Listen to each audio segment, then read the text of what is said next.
to never end. I feel like I'm 21, so easily falling in love. I open my heart, and I feel brand new. I feel so young and I feel so on top of the world, and I feel so, I feel alive and I feel so,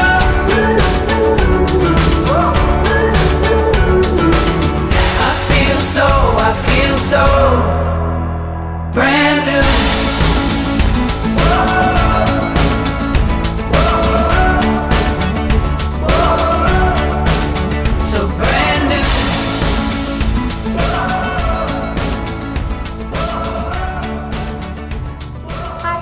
Welcome to my channel.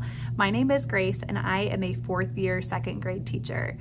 We just completed our first 2 days back to school. We started on a Thursday and then taught on a Friday. And so I am up at school on Sunday anticipating this next week of school. Those first 2 days of school are such a fun opportunity to meet students and help them to feel excited and comfortable in our classroom. I'm going to show you some of the things that I did with my students in the hopes that you'll get some new tips, activities, or ideas to take into your classrooms. All of the things I'm showing you are in my back to school product that will be linked below in the description.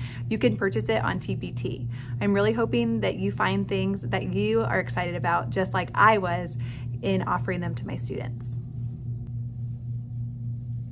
Here is a slide that I had on my projector when my students first walked in that first day of school. So this was on the screen, just happy first day of 2nd grade. It was warm and welcoming. And then at their desks, I had placed this coloring sheet that says welcome to 2nd grade.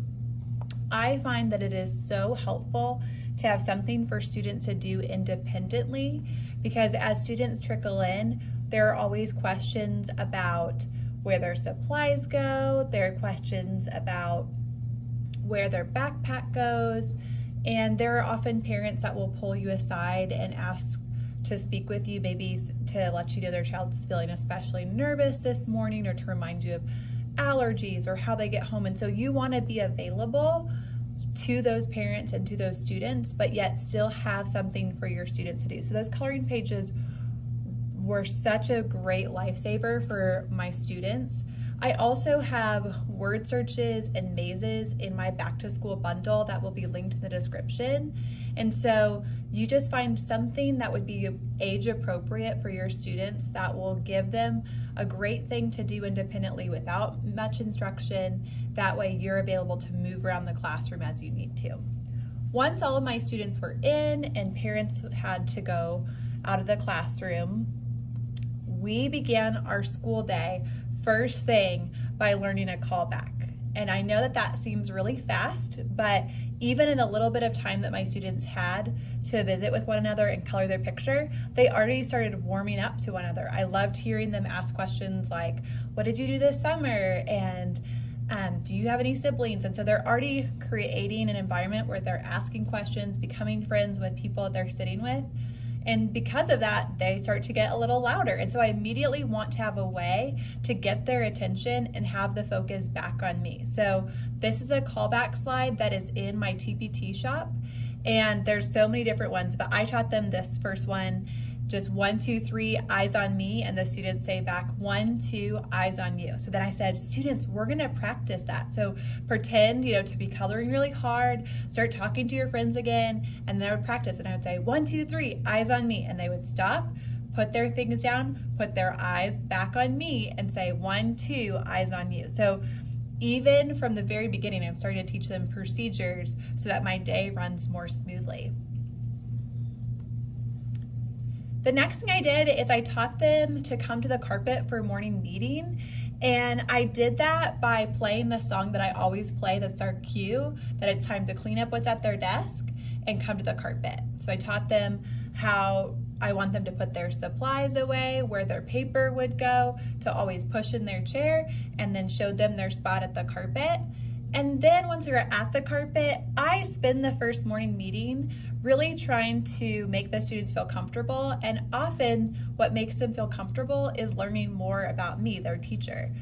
I did this activity, which again is in my back to school bundle, where they got to learn all about me. So what would happen is it would pop up on the screen, when is my birthday? Now, what happens for you, the teacher view, is you are actually going to, before you present this product, drag this yellow rectangle over your correct answer. So if you were born in February, drag it over February. Then when you go back into presentation mode, I let my students guess. They would say like, when is my birthday? And then if they give their guesses, I call in a few friends, and then if you click the next slide, whatever box you drag the rectangle to is what will appear as the answer. And so this is something we went through for what's my favorite color, what's my favorite food, favorite drink. And remember, you have to drag that yellow rectangle, but then your answer will appear. And it's a really fun way of students to just start getting comfortable sharing, practicing raising their hand, getting called on to give their response. And it's also fun for them because you'll see connections like, oh, Miss Mack, you love donuts, I love donuts too. And those things start to create even immediately community. So this quiz is really fun for the students, and it's really fun to see them make those connections with each other and with their teacher.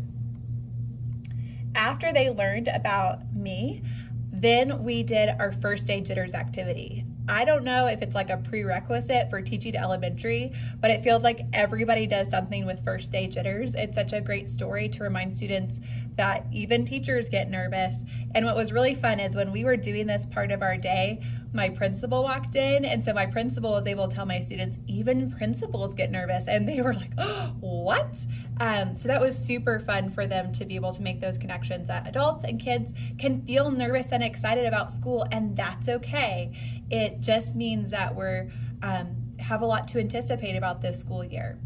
After I read First Day Jitters, I do an activity where I have students get up and do actions. So I say, we want to try to get rid of those nervous jitters in our belly, so we're going to do different actions. So we stomp away our jitters, and we clapped away our jitters. And what's really fun is by doing these movement exercises, it actually releases endorphins that naturally actually make them feel better. So even though it's just a fun activity to get them up and moving because they've been sitting a while, it's really good too to actually create a relaxed sense in their body by doing these activities. So after we got rid of our jitters by all the different movements, and there's several more slides, we then got to drink jitter juice.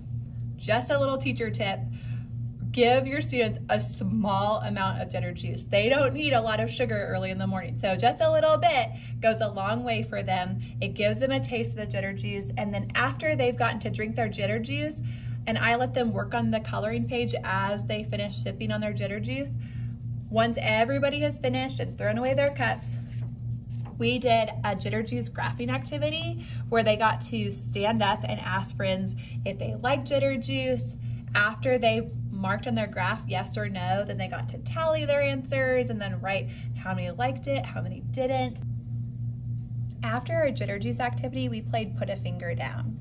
This was really fun for the students. They started by putting up all 10 of their fingers, and we would read a statement on my projector, and if that statement was true for them, they would put a finger down.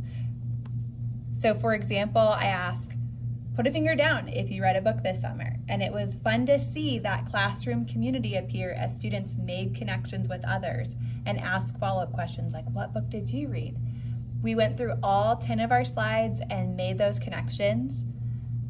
After that, we played an activity called Get to Know You Monsters. For this activity, every student gets a paper that has a monster on it. It looks like this. You'll see up at the top, it has a spot for their answers, and they start out with the body and the hands of the monster. What I do is I go through slides that ask them would you rather questions. For example, would you rather go to a zoo, a park, or a lake? Whatever their answer is, they add the feature that corresponds with it. For example, if the student would rather go to a park, they're gonna put 3 eyes on their monster and write park in the box that says answer number 1. So by the end of our Would You Rather questions, they've added different features that reflect their answers. And this is so much fun for students. I did this last year virtually, and it was a huge hit, and it was a huge hit again in-person instruction. Another activity I did with my students was Candy Chat. This is where each student got their own bag of Skittles, and they grouped up in pairs. One partner would pull out a Skittle and then ask a question that corresponded with that color Skittle. They had their own paper printout of the questions, and so once they've asked a question, I had them highlight the question. That way they wouldn't be repeating the same question. But if you want to save paper, I also include in my product a slide version of it so that you don't have to waste any paper. After we did Getting to Know You Candy Chats, we did a following directions activity. This was so much fun for me to see how well my students are already listening to instruction. They each got a piece of paper that looked a lot like a coloring page, but I told them not to color anything, but to listen to my steps because I would not repeat any of my directions. So for example, on their page, I might say, color the backpack blue, and they would have to follow that direction, listening closely. After we finished, then I would pull up on my slides a completed version of their paper to double check, is your backpack blue? Did you circle the paper clip? It helped me see how well they're listening already. It was really fun for me. One story I don't hear a lot about, but that I personally love, is a book called Straw, about a straw who's super impatient and tries to finish everything very fast. For second graders, I feel this is so appropriate because often they want to make everything a race, and I want them to slow down to do their very best work. And so I read the story, and as I read the story, I said, I want you to listen to the story and think about ways that rushing through life can hurt others and yourself. After the story, we had a really good discussion about doing our personal best, and then I gave them a coloring page that had straw slowing down to save her life, and it was so fun to see them slow down and do their very best work. It was some of the best coloring I've ever seen second graders do, and that was so exciting for me to feel like they got the point of the story and they were already applying that information. You might be noticing a theme with a lot of my activities, and that is that they're not just supposed to be fun, but they're also informing me a little bit about my students. So for example, an activity we did was called Team Building Tetris. Every student got to be grouped in a group of 3 or 4, and they were supposed to work with their group to put all the Tetris pieces into the Tetris game board, and they weren't supposed to overlap any pieces, and none of them were supposed to be left out. It was so fun to walk around and hear the students' discussions about how they were going to work together. You get a little glimpse into who are natural leaders, who are ones that are maybe going to hold back a little bit and let others take control. You also get a feeling for who are really good at problem solving and who maybe need to work on that growth mindset that they don't have it yet. It was so fun to see them really try to do their best and to learn a little bit more about their personalities and their backgrounds through how they approached this team building exercise. None of my students got it on their own. A lot came close. So then I showed them the next slide, which gave the solution or one possible solution to the Tetris problem. And it was fun to hear them immediately like jump in and become a team and try to solve it based off of the solution they saw on the board. This is a game that I am super excited about, and I'm so glad that my students enjoyed it, and I really think that your classes could enjoy it as well. I love doing Getting to Know You bags the first week of school, and so I send the students home with a bag and a note stapled to it asking parents and families to collect 5 items that will help us better get to know the student. And then that first week of school, I call in several students, so just a couple of students each day that get a chance to sit in our circle and pull out their 5 items and explain more of who they are and things that they care about. This is a fun thing for students to do to help them warm up to the idea of sharing in our classroom. Thank you so much for watching this video. If you are a parent or a teacher or someone who works with kids, thank you so much for what you do. You make an impact every day. If you found these tips to be helpful, please like this video so I know. That feedback is really, really encouraging to me. Also, don't forget to subscribe so that you get notified when I make new videos in the future. Thanks again for watching, and I hope you have an awesome week.